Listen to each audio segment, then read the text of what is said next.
Es un gusto para mí estar el día de hoy aquí con ustedes. Creo que en conferencias, talleres, eventos, ninguno puede tener más valor tal vez que el hecho de regresar a su alma mater y poder compartir parte de esa experiencia que he tenido en estos últimos años, ¿no?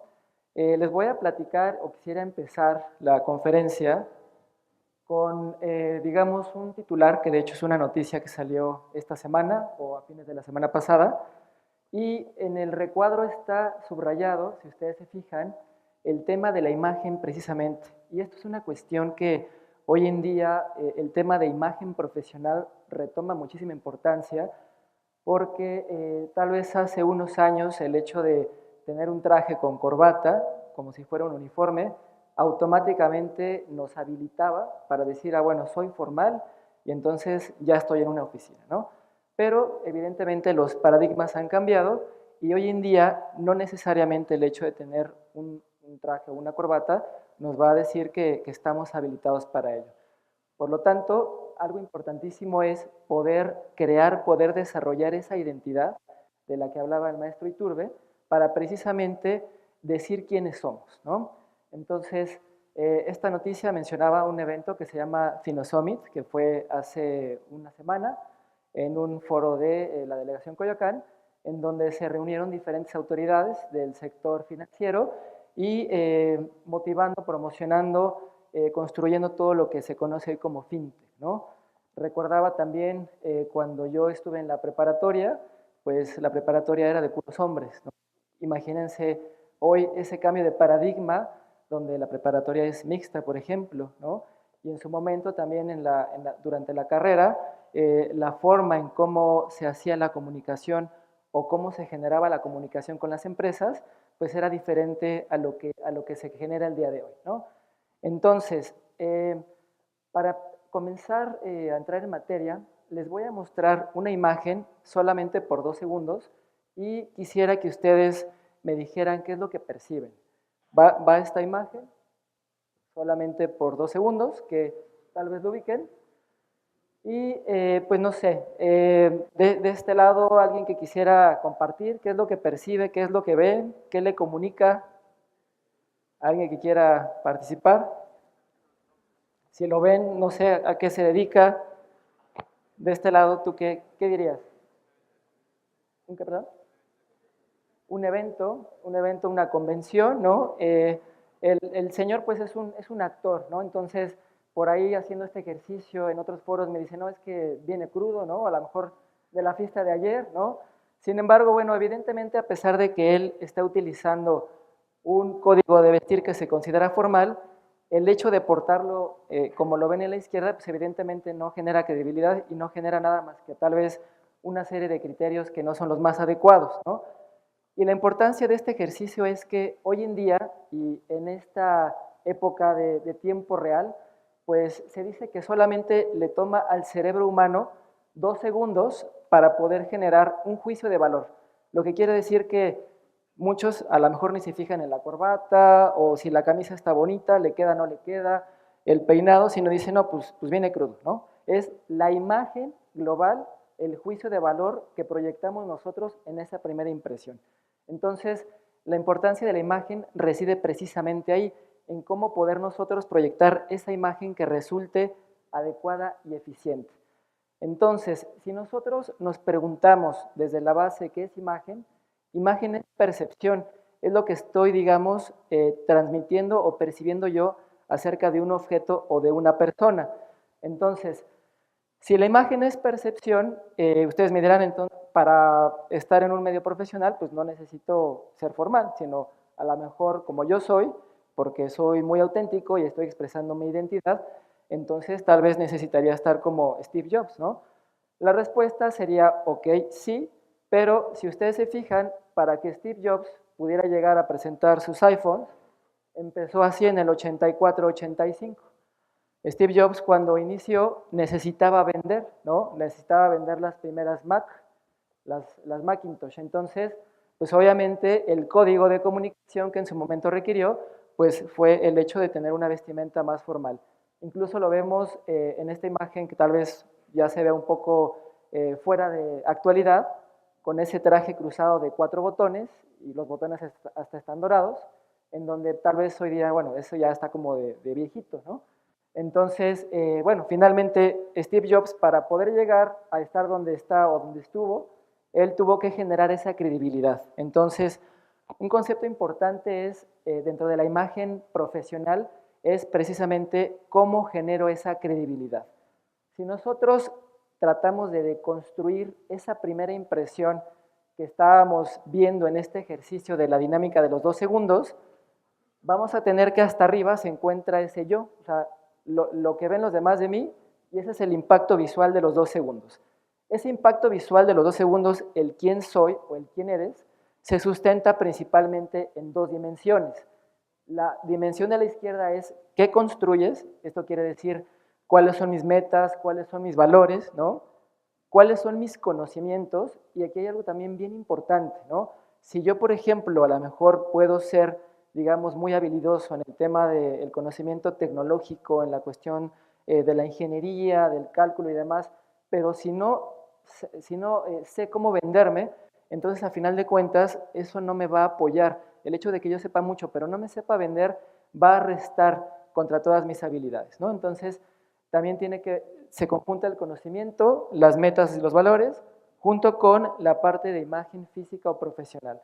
Esto quiere decir que todo ello en conjunto me va a dar una credibilidad. Y luego, ya como me voy construyendo yo, finalmente es cómo lo voy a vender o cómo lo voy a comunicar, ¿no? Y aquí en este caso entra lo que son actitudes verbales y actitudes no verbales. Se le llamaría imagen de las identidades, cómo estoy proyectando, qué es lo que está percibiendo la gente de mí, sin yo decir una sola palabra, o bien si estoy yo diciendo algunas palabras, cómo las estoy diciendo, ¿no? Paralelamente a esa imagen de los 2 segundos, también hay otro estudio que dice que normalmente el 93% de lo que nosotros comunicamos es no verbal, lo que quiere decir que en realidad el 7% que son las palabras que estoy diciendo, finalmente nuestro cerebro tal vez las va a registrar, pero se van a olvidar en 2 minutos, en 1 minuto, y al final de cuentas lo que se queda grabado son mis gestos, mi actitud, mi movimiento corporal, que finalmente es el que el cerebro registra, digamos, con más fuerza o con más refuerzo, ¿no?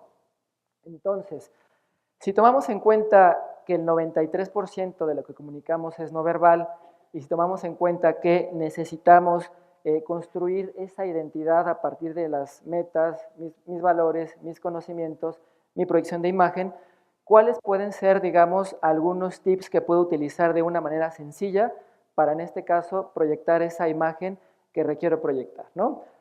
Tomo como punto de partida las empresas que ustedes estarán visitando. Sabemos que tal vez los de prepa no las vayan a visitar, pero finalmente es información que a ustedes les va a servir para que puedan, digamos, aplicarla de la manera como más asertiva posible, ¿no?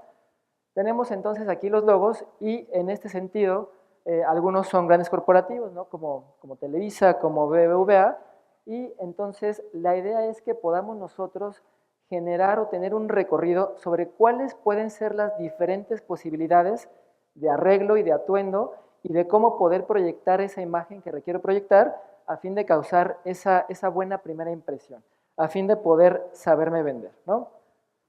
Y en este sentido, integrando, ¿no?, a todas las ingenierías, por ejemplo, en este caso, ingeniería civil, ingeniería industrial, ingeniería mecánica, ingeniería biomédica, que a lo mejor ustedes me pueden decir, bueno, es que lo que estás diciendo está bien, pero tal vez no necesito yo saber venderme porque voy a estar en un laboratorio. Bueno, pero finalmente para llegar a ese laboratorio, para llegar a estar en ese espacio, tuviste que haber pasado por algún par de entrevistas, tuviste que haber, digamos, realizado algún proceso, ¿no?, un examen, una presentación, incluso vender tu proyecto. Entonces, finalmente eso implica, digamos, una comunicación, digamos, hacia las personas con las cuales te interesa estar, ¿no? Entonces, si vemos, por ejemplo, la imagen, tenemos del lado izquierdo hasta arriba, tal vez un ingeniero muy formal que probablemente venga de la oficina, vemos un ingeniero en la parte de medio hacia abajo, que está, digamos, en esa labor de día a día, y vemos a una ingeniera que está prácticamente de manera formal, pero sin la corbata. La respuesta es que todos esos códigos son válidos, es decir, como les platicaba al principio, no necesariamente el hecho de hablar de imagen profesional nos va a llevar a un concepto de formalidad, sino que evidentemente el secreto, y aquí está el truco, el tema es cómo saber, digamos, transitar entre esos niveles de vestir, ¿no? Por lo tanto, cuando hablamos de la parte formal puede ser en un traje que sea con corbata verde y cuello blanco de otro color, un pañuelo, puede ser un traje más sencillo. La formalidad también puede tener diferentes percepciones o diferentes visualizaciones. Es la forma en cómo lo voy construyendo. Ahora, si dejamos de lado esta cuestión de formalidad con lo que puede representar un traje o un atuendo formal, ubiquen de todos modos estas imágenes, que en este caso son personas que están en esta labor de ingeniería, en un laboratorio, en investigación, reparando cosas. Entonces, de todos modos, la imagen se vuelve importante. ¿Por qué?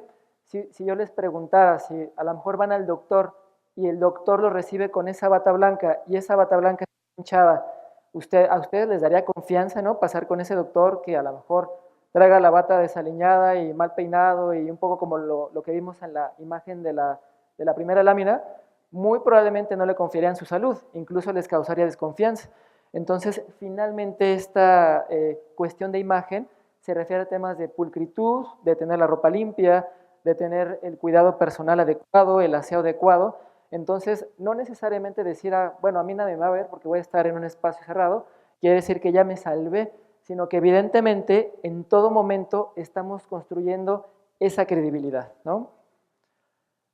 Entonces, ¿cuáles pueden ser, digamos, de una manera muy fácil, ¿no? Los niveles al vestir hablando de esa imagen profesional? Bueno, el primer nivel es el formal de negocios, que en este sentido es un traje, y en el caso de las mujeres también puede ser un traje, un vestido de negocio o un conjunto coordinado.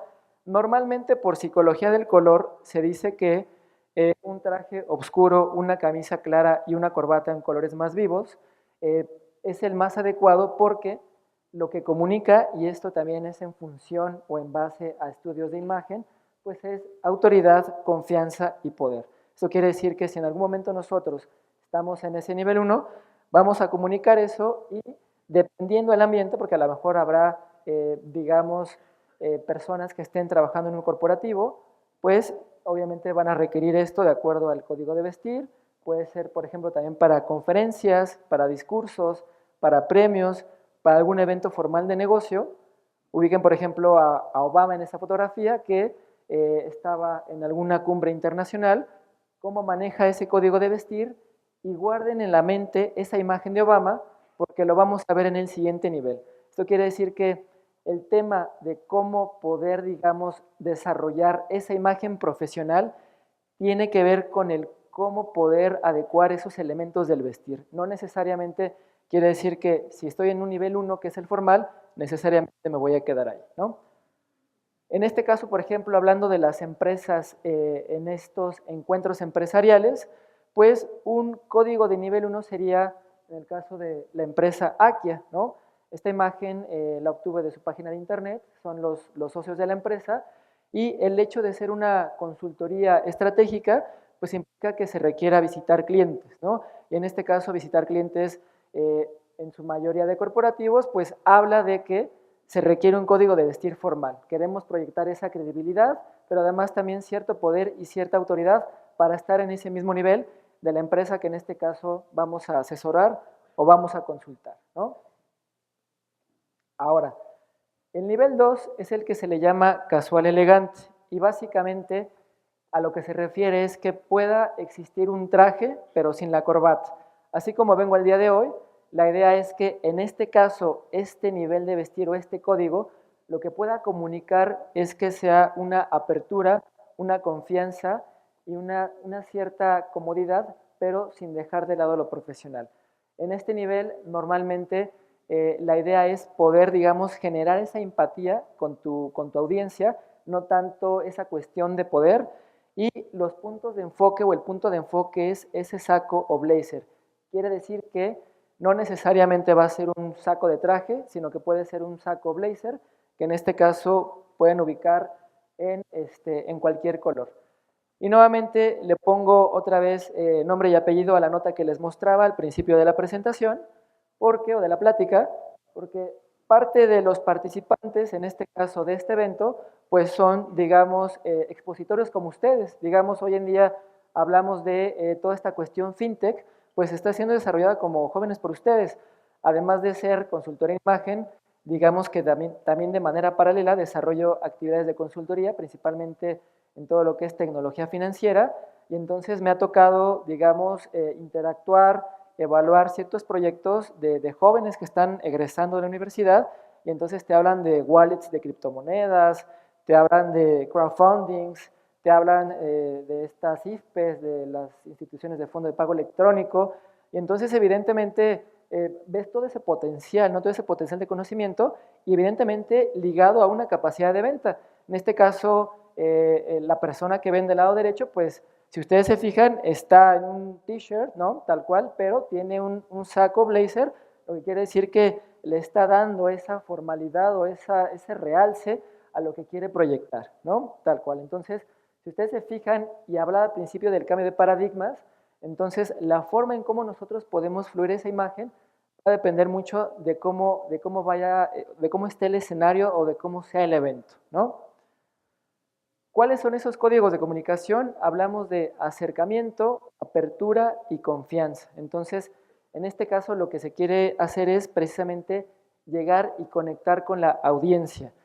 Si ustedes recuerdan, les decía de la foto de Obama en el primer nivel, donde tenía una corbata y un traje que prácticamente es este mismo traje, pero pues en este caso se quitó la corbata y entonces pues lo vemos en la fotografía izquierda participando en un mitin político, incluso también vean ese lenguaje corporal, cómo está mucho más relajado que en la primera foto, la mano en la bolsa, está sonriendo, se ve cómodo, y en la noche, en este caso, pensando que va a un evento para recaudar fondos para la campaña que en su momento llevó, pues evidentemente este nivel 2 nos habla de que da para eso, ¿no? Veíamos también la fotografía del joven que estaba también exponiendo su proyecto en ese evento ante un público de banqueros, de gente del medio financiero, y que también lo hacía con un blazer y dejando, digamos, ese elemento, ese símbolo, digamos, de joven con esa t-shirt, ¿no? Por ejemplo.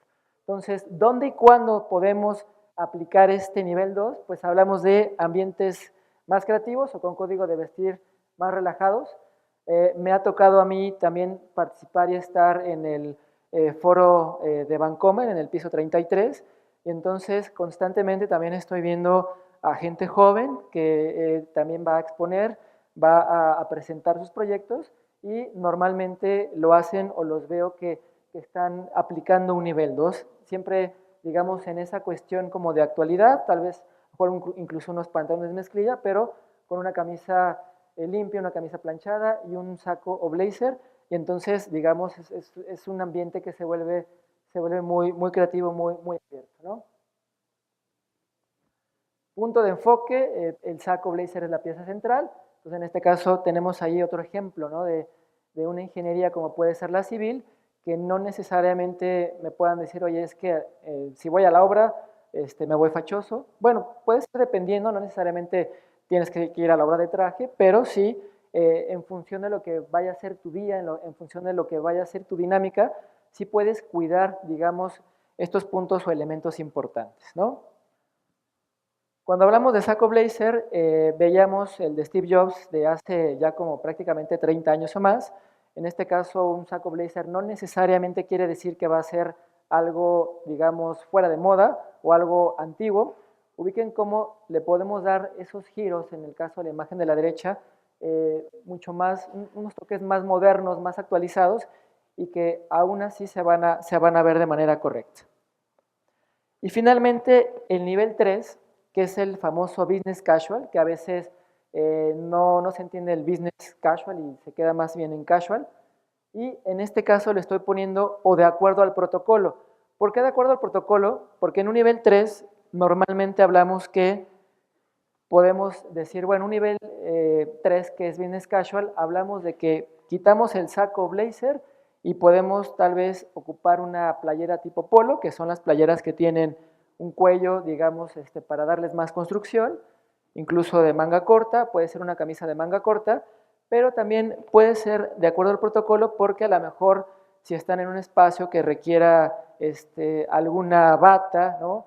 Algún equipo de seguridad, algunos lentes, pues evidentemente va a ser una vestimenta mucho más relajada o mucho más cómoda de acuerdo a la función que están desempeñando, ¿no?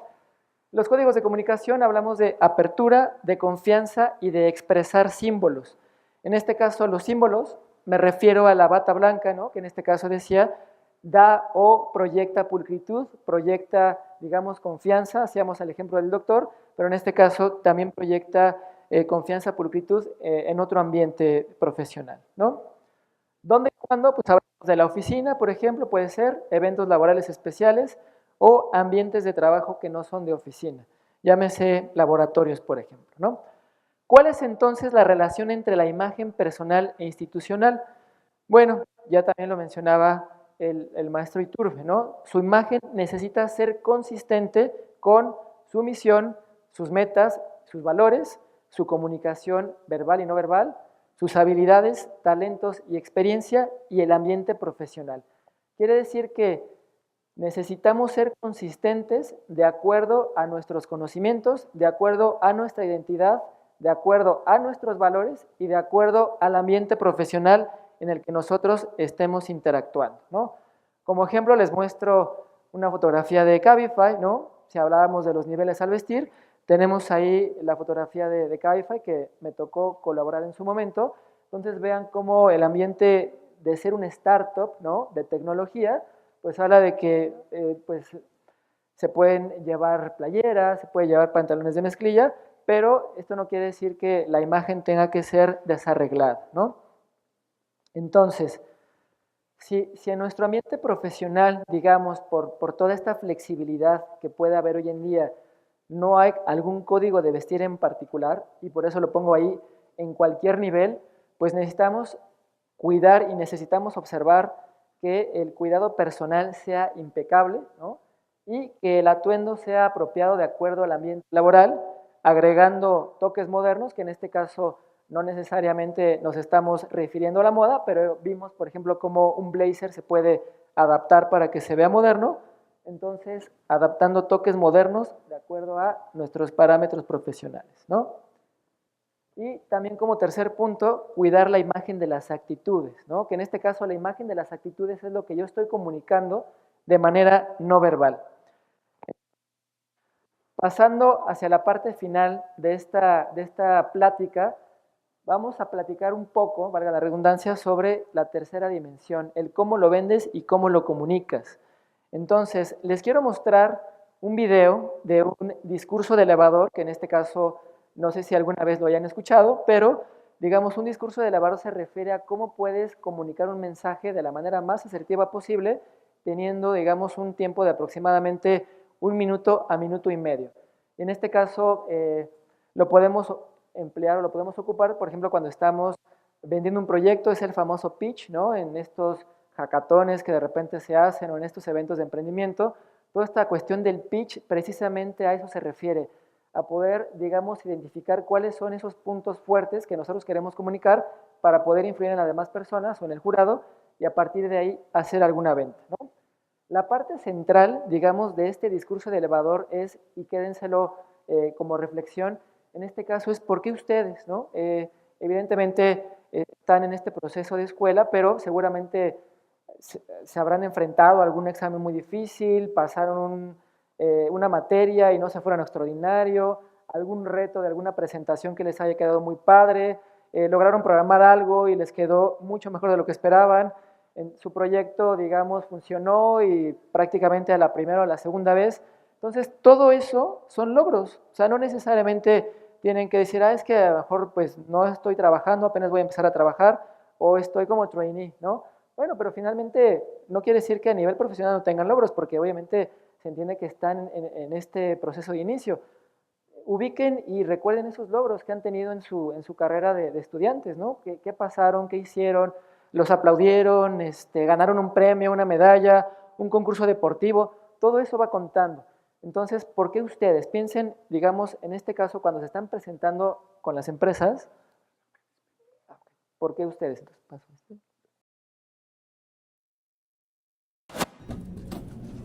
¿Imaginas que un día entras en un ascensor Y ahí está precisamente esa persona que puede ayudarte a financiar o lanzar tu proyecto. ¿Qué le dices mientras vais de la planta 0 a la planta 12? ¿Eres capaz de presentar la esencia de tu idea de una forma convincente? Esto es un elevator pitch. Tienes 20 segundos. ¿Sabes que el otro día mi madre no pudo recogerme al salir del instituto y tuve que coger el autobús? No. Vete al grano. Engánchale desde el principio. Dales unos datos impactantes. ¿Sabe usted que 6.000 niños cada día mueren por la falta de agua pura? El agua es un derecho universal y esta gente tiene que caminar 15 kilómetros cada día solo para obtener 20 litros de agua. ¿Sabes cuánto petróleo hace falta para hacer el maletín que tú llevas? Si para hacer solo una hamburguesa hace falta 1,5 litros, imagínate. ¿Sabías que en esta ciudad hay chicos que juegan al fútbol por la calle descalzos? Eso es inaceptable. Entonces, he pensado en crear el proyecto Cangura. No has pensado, lo has hecho. He creado el proyecto Cangura. He creado el proyecto Cangura, un proyecto donde jóvenes como yo cuidamos de niños de padres divorciados para que así ellos tengan un poco de tiempo libre para hacer lo que quieran. Muy bien. Y ahora, al grano. ¿Qué quieres de él? Porque usted tiene dinero, ¿verdad?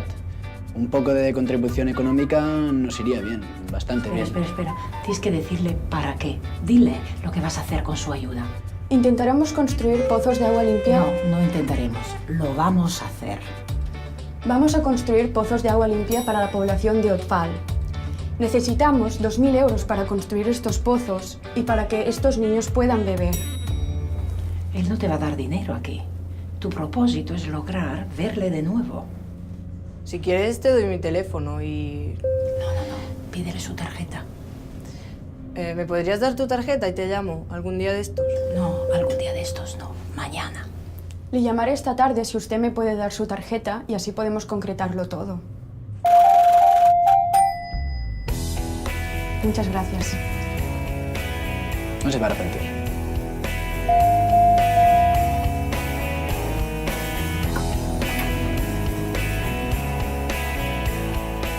¿Ves?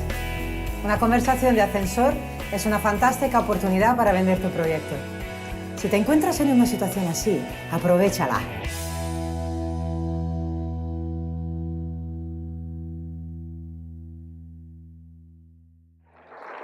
Pues ahí tenemos ese video, ¿no? Puntos importantes. Hablar en presente, ¿no? Lo hago, ¿no? Seguridad, prometer, en este caso, una siguiente acción, ¿no? Le llamo esta tarde, le marco, quedamos en esto, ¿no? Son, digamos, cosas muy sencillas que en este caso no requieren tal vez de estudiar algo especializado, sino que precisamente con estos puntos muy básicos podemos generar mucho mayor impacto en la venta. Y la venta me refiero a que puede ser también una entrevista profesional, ¿no? Hablando brevemente de lo que es la comunicación verbal, ahí tenemos el famoso 7% que son las palabras, pero tenemos de manera importante un 38% que tiene que ver con la forma en cómo comunicamos las palabras, ¿no? Entonces, en este caso, cuando estemos o en alguna situación de comunicación verbal, elementos que hay que tomar en cuenta son el tono, el timbre, la velocidad, el ritmo. Pongo nuevamente a Obama, porque en este caso pues, es una figura pública a nivel global, y se decía de Obama que tiene se dice de Obama que tiene un estilo muy peculiar que se le llama el estilo del predicador. De repente va como cantando las palabras, se eleva y luego baja, y ese ritmo, digamos, esa cadencia que le pone, y ese estilo que ha logrado desarrollar, pues ha influido para, digamos, proyectar su carrera política, ¿no? Tenemos también que cuidar la parte de la energía, muchas veces, y en esta interacción que podemos tener con algún interlocutor que probablemente nos pudiera llegar a causar cierto nerviosismo, pues obviamente tendemos o pudiéramos perder cierto control, pero en este caso la respiración es algo muy importante y algo muy sencillo que podemos aplicar para poder nuevamente regresarnos a ese centro. Y finalmente el nivel de energía. El nivel de energía quiere decir crear esa empatía, ¿no?, con ese interlocutor. En este sentido, si nosotros estamos tal vez presentando en un ambiente ejecutivo donde hablamos de una junta de directores, por ejemplo, normalmente lo que se va a esperar es, como decía el video, ir al grano, no echar rollo y mantener un tono relativamente plano. Son, digamos, normalmente ejecutivos que quieren las cosas como van y tal vez sin ningún adorno, ¿no? Pero si a lo mejor estamos, como les platicaba, en estos eventos, en un hackathon, ¿no? Entonces, evidentemente podemos ahí tener mucho más flexibilidad y ese nivel de energía, esa creatividad, esa, digamos, soltura, podemos aplicarla en este tipo de escenarios sin mayor problema, ¿no? Ahora, cuando hablamos, además de lo que es la forma de comunicar las palabras, que es el 38%, tomando en cuenta ahora ese 7%, aquí hay 5 puntos muy sencillos que también ustedes pueden aplicar para poder lograr transmitir ese mensaje de la manera más adecuada posible. La primera es clarifica o clasifica tus ideas antes de comunicarlas. Esto es muy importante para que en este sentido no perdamos o no cantinflemos, ¿no? De repente que empecemos a perder ese hilo de las palabras, sino que sepamos de manera adecuada lo que vamos a decir. Hay que utilizar un lenguaje sencillo y directo, pero con calidez. Se dice que una sonrisa abre puertas, y en este sentido, con esa fluidez, ¿no? De un lenguaje común, pero sin recurrir a estas expresiones que pudieran resultar un poco coloquiales, dejando de lado esas expresiones coloquiales, podemos expresar ese mensaje. Seguramente a ustedes les suena la publicidad que hace Gandhi, ¿no? Que es esta librería, y en donde los mensajes que de repente dice lee, güey, ¿no? Entonces, digamos, los mensajes van a una audiencia y es algo particularmente interesante porque tomamos en cuenta que México es un país que no lee. Entonces, si una empresa de libros quiere llegarle a una audiencia en un país que no lee, pues evidentemente genera ese tipo de mensajes, ¿no? Podemos decir, y en este caso también los invito a sentirse privilegiados, somos parte de un pequeño porcentaje de la población que tiene esa posibilidad de estudiar una carrera profesional.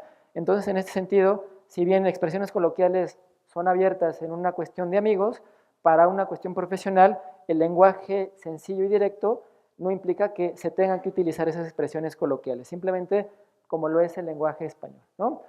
Conozcan, investiguen a su receptor lo más posible, es decir, investiguen acerca de la empresa.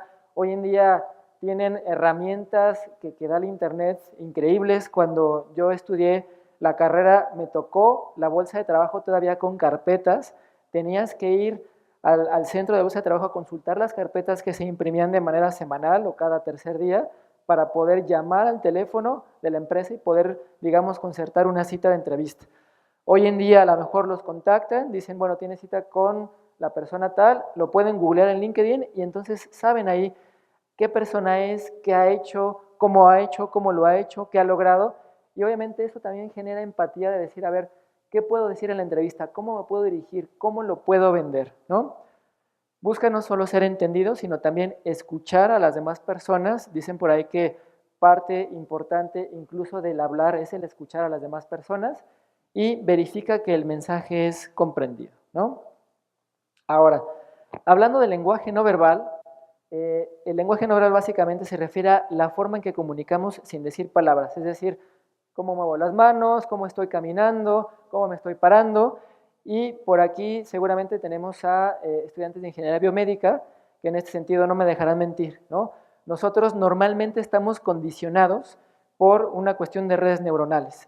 Entonces, si de repente tendemos a ser muy corajudos, quiere decir que ya hubo un patrón en una red neuronal que evidentemente ante cualquier acción que nos pueda causar un disgusto, reaccionamos y nos enojamos. Así es como funciona el cerebro.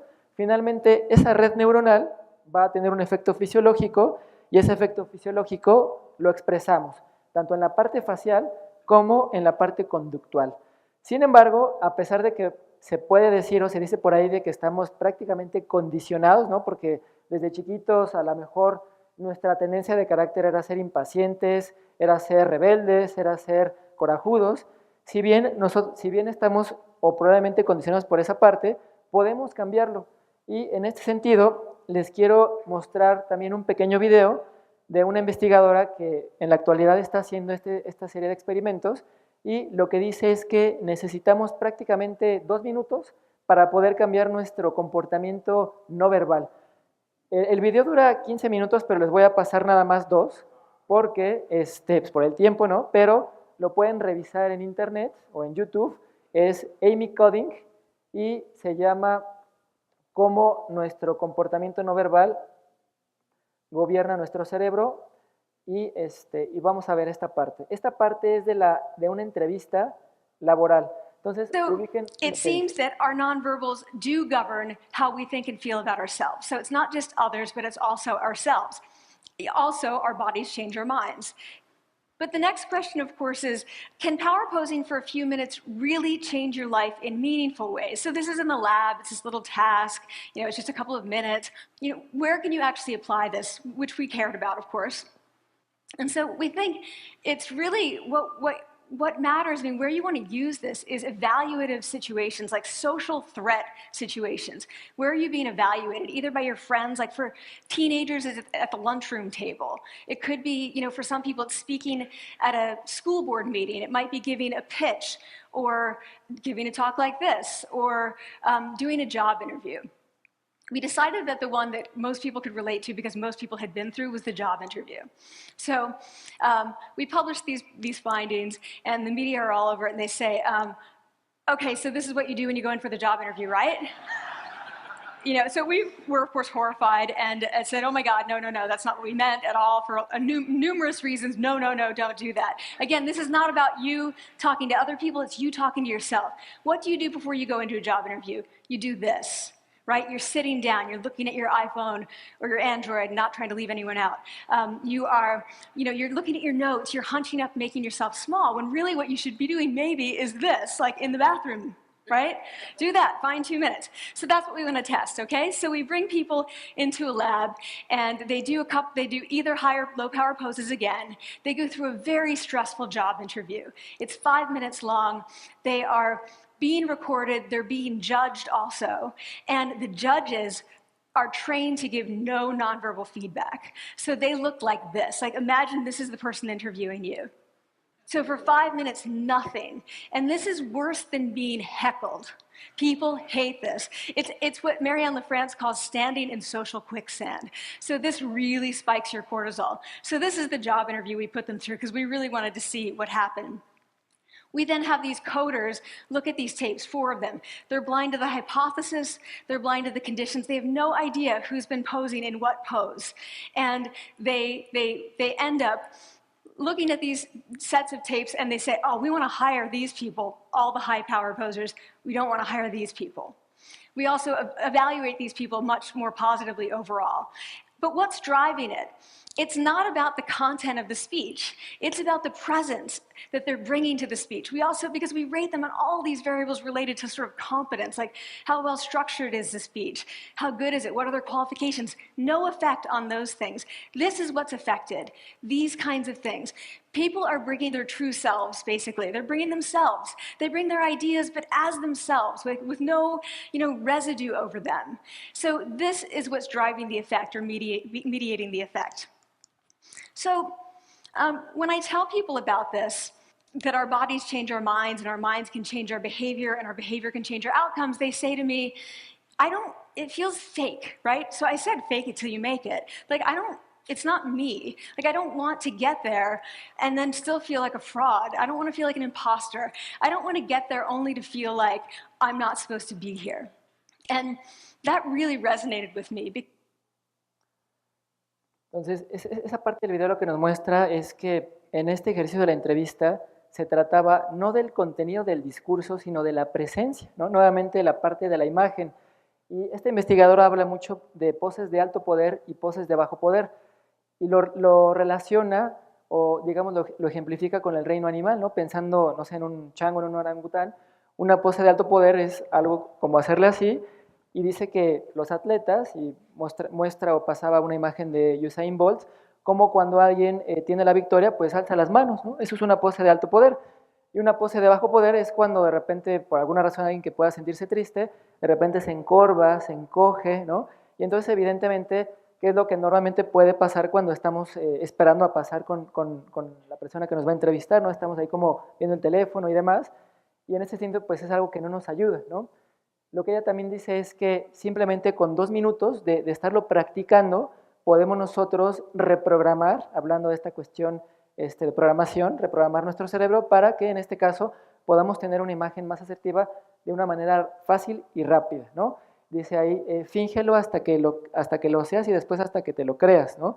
Lo que quiere decir que en este caso, con esta pequeña práctica, podemos generar ese pequeño cambio en comportamiento. Ya para finalizar, lo que les quiero dejar como mensaje es, bueno, ¿cómo me puedo diferenciar de los demás? Decíamos y veíamos en el discurso de elevador, ¿no? ¿Por qué yo? Entonces, la forma en cómo ustedes se pueden vender y cómo pueden ayudarse a vender, les quiero platicar sobre 4 factores de marca que, de acuerdo a un estudio de una consultora que se llama Brands, con Z, realizó una encuesta a nivel global de productos que normalmente conocemos, como pueden ser refrescos, como pueden ser artículos de uso personal. Y entonces lo que descubrió esta consultora es que estos 4 factores los podemos aplicar nosotros como si fuéramos un producto que podemos desarrollar y que en este caso podamos ser atractivamente, digamos, interesantes para el público que es nuestra audiencia, ¿no? Entonces, el primer factor es que los básicos del negocio sean sólidos. En este caso, si hablamos de un producto, son las famosas 4 Ps, ¿no? Precio, plaza, producto y promoción. Pero si hablamos de nosotros, pregúntense, bueno, a ver, ¿cuáles son mis habilidades? ¿Cuáles son mis puntos fuertes? ¿En qué soy bueno? ¿No? El segundo factor es la gran experiencia de marca, es decir, ¿qué ritual puedo generar para que, digamos, la gente me pueda recordar? ¿Qué le dejo, qué le puedo dejar a mi interlocutor? Una experiencia de marca reciente me pasó ahora con esta cuestión de apertura de gasolineras. En esta marca Shell, cuando llegas te reciben con banderitas y te ponen un cono y los que despachan tienen como uniformes que parecen de carrera. Entonces es una experiencia de marca, digamos que de las que he visitado es la que más me ha dejado ese recuerdo como experiencia de marca, ¿no? 3, claridad en asociaciones. Esto es importantísimo. Si ustedes, digamos, se atañen o están viviendo esos valores, sean congruentes con eso, tiene que ver con esa consistencia. Y la cuarta es el liderazgo, el cómo poder influir en los demás. ¿Qué pasa si no tengo mi consistencia en la claridad de asociaciones? Se genera lo que se llama una esquizofrenia de marca. Si nosotros vemos el Walmart, pues tal vez pues igual y nos da un poco de risa, o igual el McDonald's, pero evidentemente sabemos que no es, ¿no? Hay una esquizofrenia de marca, ¿no? Y el mejor consejo para cerrar es: crean en ustedes mismos, ¿no? Finalmente saben que tienen los conocimientos, saben que han tenido logros, ¿no? Saben que están en el camino, digamos, para poder desarrollar una carrera, y es nada más creer en ustedes. En mi caso, yo soy ingeniero en cibernética, pero he tenido la oportunidad de desarrollar esta pasión que desde que era estudiante como ustedes tenía, que es la parte de imagen, la parte de moda, y hoy en día tengo esa posibilidad de poder combinar, digamos, estas 2 partes. Entonces, yo creo que cualquier cosa se puede. De repente me pueden llegar a decir, oye, es que las matemáticas se me complican, la programación se me complica. Creo que todos pasamos por ahí, a mí en lo particular se me complicaba el cálculo, pero lo que yo les puedo decir es: nunca se rindan, o sea, simplemente sigan su sueño. Hoy en día lo que es diferente es que a lo mejor, y retomo la idea del hackathon, a lo mejor el hackathon se convierte en una reunión social, tal vez con algunas cervezas y para resolver un reto. En mis tiempos era en la casa de alguien y con PCs de 386 de Intel, ¿no? Entonces, finalmente los retos siguen siendo similares, pero el tema es nunca desistir y creer en ustedes, saber que pueden, que si tienen ese objetivo, ese sueño, lo van a poder lograr. Pues muchas gracias.